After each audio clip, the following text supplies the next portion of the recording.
ఓం శ్రీ గురుభ్యో నమః. మనం గత 4 ఎపిసోడ్ల నుంచి స్థలం యొక్క ఎనర్జీ ఎలా చెక్ చేయాలి, ఒకవేళ నెగటివ్ ఎనర్జీ లేదా జియోపతిక్ స్ట్రెస్ ఉంటే దాన్ని ఎలా తొలగించాలో ప్రాక్టికల్ గా తెలుసుకున్నాం. మన చేతిలో అద్భుతమైన పాజిటివ్ వైబ్రేషన్ ఉన్న ఒక హై ఎనర్జీ స్థలం ఉందనుకుందాం. మరి ఆ శక్తివంతమైన స్థలంలో ఎనర్జీ ఫ్లో ఎక్కడ బ్లాక్ కాకుండా 100% అదృష్టాన్ని మరియు ఆయురారోగ్యాలను ఇచ్చేలాగా ఇంటిని ఎలా డిజైన్ చేసుకోవాలో తెలుసుకుందాం. ల్యాండ్ ఎనర్జీ మరియు అడ్వాన్స్డ్ వాస్తు సిరీస్ లో ఈ ఎపిసోడ్ లో మనం ఇంటి నిర్మాణాన్ని కేవలం దిక్కులతో కాకుండా మన శరీరంలో ఉన్న చక్రాలతో మరియు పంచభూతాలతో ఎలా అనుసంధానించాలో అత్యంత లోతుగా తెలుసుకుందాం. స్థల దోషాలు తొలగిపోయి భూమి అద్భుతమైన పాజిటివ్ ఎనర్జీతో నిన్న తర్వాత అసలైన వాస్తు నిర్మాణం ఎలా జరగాలో వివరించే అత్యంత లోతైన కంటెంట్ ఇది. ఇందులో గదులు అమెరికను కేవలం దిక్కులుగా కాకుండా మనిషిలోని చక్రాలుగా మరియు ఈ పంచభూతాలను ఈ యొక్క 5 ఎలిమెంట్స్ అనుసంధానించి వివరిస్తున్నాను. ఇది సాధారణ వాస్తు కంటే చాలా ఎత్తులో నిలబడుతుంది. ఈ కంటెంట్ దిక్కులకు మించిన రహస్యం. ఇంటి నిర్మాణము, పంచభూతాలు, మన చక్రాలు. భూమికి ప్రాణ ప్రతిష్ఠ చేసి దోషాలను తొలగించిన తర్వాతే మన చేతిలో 100% స్వచ్ఛమైన హై ఎనర్జీ స్థలం ఉంది.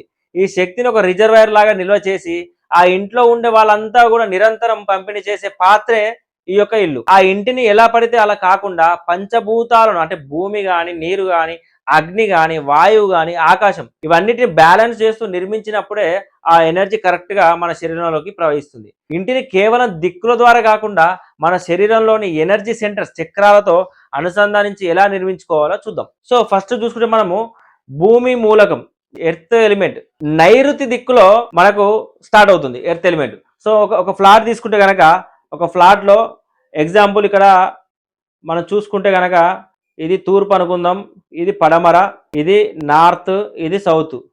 సో ఇది నైరుతిని మనం చూసుకోవాలి. నైరుతి వచ్చేసి మనకు ఈ యొక్క సౌత్ అండ్ వెస్ట్ మధ్యలో ఉంటుంది.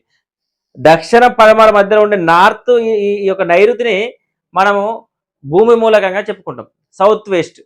సో దీన్ని మనిషి యొక్క మూలాధార చక్రం, అంటే నైరుతి దిశ భూమి మూలకానికి ప్రతీక. ఇది ఇంటికి అత్యంత బరువైన స్థిరమైన ప్రదేశం. ఇది మనిషి శరీరం మూలాధార చక్రం అంటే రూట్ చక్రతో అనుసంధానమై ఉంటుంది. అందుకే ఇంటి యజమాని నిద్రించే మాస్టర్ బెడ్రూమ్ రూమ్ నైరుతిలోనే ఉండాలి. నైరుతి ఎంత ఎత్తుగా బరువు ఉంటే యజమాని జీవితంలో అంత స్థిరత్వం ఉంటుంది. మూలాధార చక్రం యాక్టివేట్ అయినప్పుడు అద్భుతమైన నిర్ణయాలు తీసుకునే శక్తి, మానసిక ధైర్యము, ఆత్మవిశ్వాసం వస్తున్నాయి. ఒకవేళ నైరుతిలో ఒక గుంట ఉన్నా లేదా ప్రధాన ద్వారం ఉన్నా ఆ ఇంటి యజమాని జీవితం ఎప్పుడూ కూడా గాల్లో దీపంలాగా ఉంటుంది. ఆర్థిక స్థిరత్వం అస్సలు ఉండదు. సో మీరు చూసుకుంటే ఇదంతా కూడా మనకు ఎర్త్ ఎలిమెంట్. ఇదంతా ఈ ఎర్త్ ఎలిమెంట్ లో మనకు ఎప్పుడు కూడా బరువులు కానీ ఉండాలి. బరువులు లేకుండా గుంట లాంటి ఇలాంటి ప్రాంతం ఇక్కడ డోర్ కానీ ఉండడం వల్ల స్థిరత్వం అనేది ఉండదు. సో ఈ యొక్క ఎర్త్ ఎలిమెంట్ అనేది చూసుకోవాలి మనం. అదేవిధంగా ఫైర్ ఎలిమెంట్ అగ్ని మూలకం.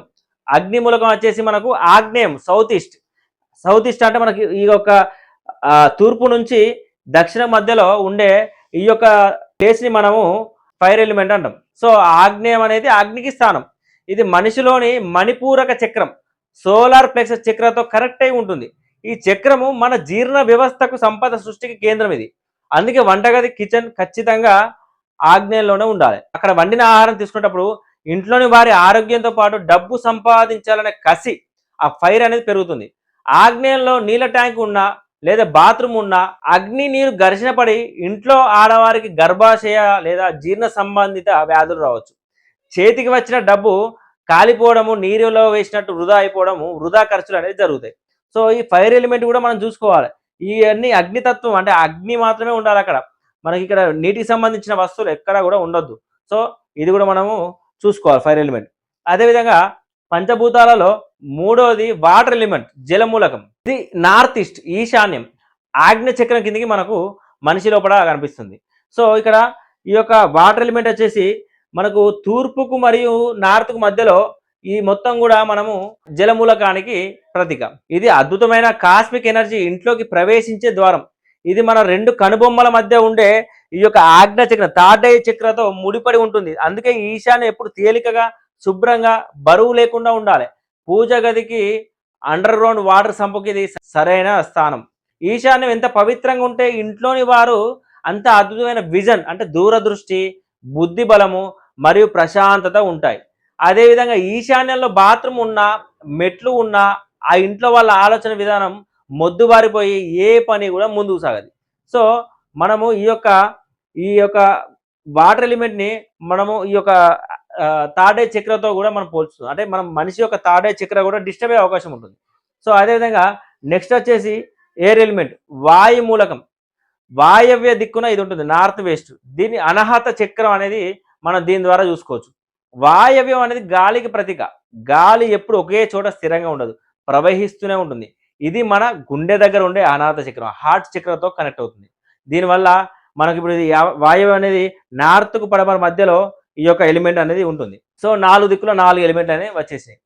సో ఇది ఏం చేస్తుంది? సోషల్ కనెక్షన్స్, సామాజిక సంబంధాలు, అవకాశాలు, వివాహ సంబంధాలు ఈ దిశపై ఆధారపడి ఉంటాయి. ఇక్కడ గెస్ట్ రూమ్, అదేవిధంగా త్వరగా పెళ్లి చేసి పంపించాల్సిన ఆడపిల్లల గది వాయవ్యంలోనే ఉండాలి. ఎప్పుడు కదలిక ఉండే వస్తువులు ఉండాలి. వాహనాల పార్కింగ్ చేయడం లాంటివి, ఆ కుటుంబానికి అద్భుతమైన అవకాశాలు బయట ప్రపంచం నుండి వస్తూనే ఉంటాయి. సో మీరు చూసుకుంటే కనుక ఈ యొక్క స్పేస్ ఎలిమెంట్ ఇది మనకు ఆకాశ మూలకం. దీన్ని ఏం చేస్తారంటే మధ్యలో స్థానం, మనకు ఈ మిడిల్ బ్రహ్మస్థానం ఇది. సో బ్రహ్మస్థానాన్ని మనము సహస్రార చక్రంతో, ఇంటి మధ్య భాగాన్ని బ్రహ్మస్థానం అంటారు. దీన్ని సహస్రార చక్రంతో మనము పోలుస్తుంటాం. ఇది ఆకాశ మూలానికి ప్రతీక. ప్రాచీన కాలంలో ఇళ్ల మధ్యలో ఓపెన్ కోర్ట్ యార్డ్ అనేది ఉండేది, వాకిలి. సో ఇట్లా ఇల్లు చూసుకుంటే కనుక ఇక్కడ మీరు చూసుకుంటే ఇది మనకు ఇది వచ్చేసి వాటర్ ఎలిమెంట్, ఇది ఫైర్ ఎలిమెంట్, ఇది మనకు ఎర్త్ ఎలిమెంట్, అదేవిధంగా ఇది ఎయిర్ ఎలిమెంట్. సో మనకు ఇక్కడ వాకిలి ఇచ్చేవారు మధ్యలో స్థానం. ఇది వచ్చేసి మనకు స్పేస్ ఎలిమెంట్, ఇది స్పేస్ ఎలిమెంట్. సో ఇక్కడ ఈ బ్రహ్మస్థానము మనిషి యొక్క తల పైభాగంలో ఉండే సహస్రార చక్రం. అంటే మనకు ఈ తలపైన ఉండే సహస్రార చక్రం ఇక్కడ మనకు ఈ స్పేస్ ఎనర్జీకి కనెక్ట్ అయిపోతుంది. ఈ క్రౌన్ చక్ర అనేది మనకు కేంద్రం సంబంధించి ఇక్కడ నుంచి మనకు ఎనర్జీ అనేది పాస్ అవుతుంది. కాస్మిక్ ఎనర్జీ యొక్క బ్రహ్మస్థానం నుండి కిందికి దిగి 4 దిక్కులకు విస్తరిస్తుంది.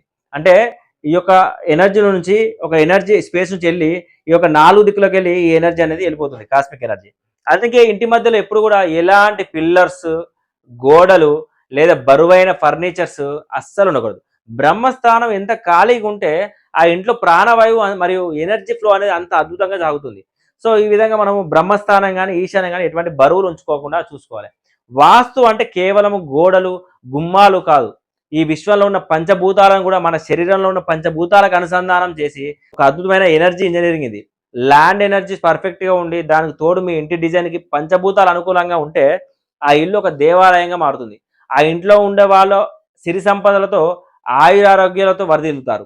చూసారు కదా, వాస్తు అనేది కేవలం ఇటుకలు, సిమెంట్తో చేసే భౌతిక నిర్మాణం కాదు. ఇదొక అద్భుతమైన ఎనర్జీ ఇంజనీరింగ్. భూమి లోపల ఎనర్జీని బ్యాలెన్స్ చేసి ఈ పంచభూతాల నియమాలతో గదులను నిర్మించుకుంటే ఆ ఇల్లు ఖచ్చితంగా ఒక దేవాలయంగా మారుతుంది. మన సిరీస్ లో ల్యాండ్ ఎనర్జీ మరియు అడ్వాన్స్డ్ వాస్తు సిరీస్ లో ద్వారా మీకు వాస్తు పట్ల ఒక కొత్త సైంటిఫిక్ అవగాహన వచ్చిందని నేను మనస్ఫూర్తిగా నమ్ముతున్నాను. ఈ సిరీస్ మీకు ఖచ్చితంగా ఉపయోగపడితే తప్పకుండా ఈ వీడియో లైక్ చేయండి, కామెంట్ చేయండి, మరియు మీ ఆత్మీయులకు ఈ యొక్క అరుదైన జ్ఞానాన్ని షేర్ చేయండి.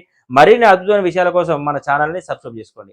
అలాగే మీ యొక్క వ్యక్తిగత జాతక పరిశీలన మరియు పేరు మరియు మొబైల్ న్యూమరిక్స్ విశ్లేషణలు, అదేవిధంగా మీ ఇల్లు మరియు వ్యాపార సంస్థల అడ్వాన్స్డ్ ఎనర్జీ మరియు వాస్తు కన్సల్టేషన్ కోసం స్క్రీన్ మీద కనిపిస్తున్న మా నెంబర్ని సంప్రదించండి. అపాయింట్మెంట్స్ కోసం దయచేసి మీ యొక్క నెంబర్కి వాట్సాప్ చేసి మీ యొక్క స్లాట్ బుక్ చేసుకోండి. సర్వే జన సుఖినో భవంతు.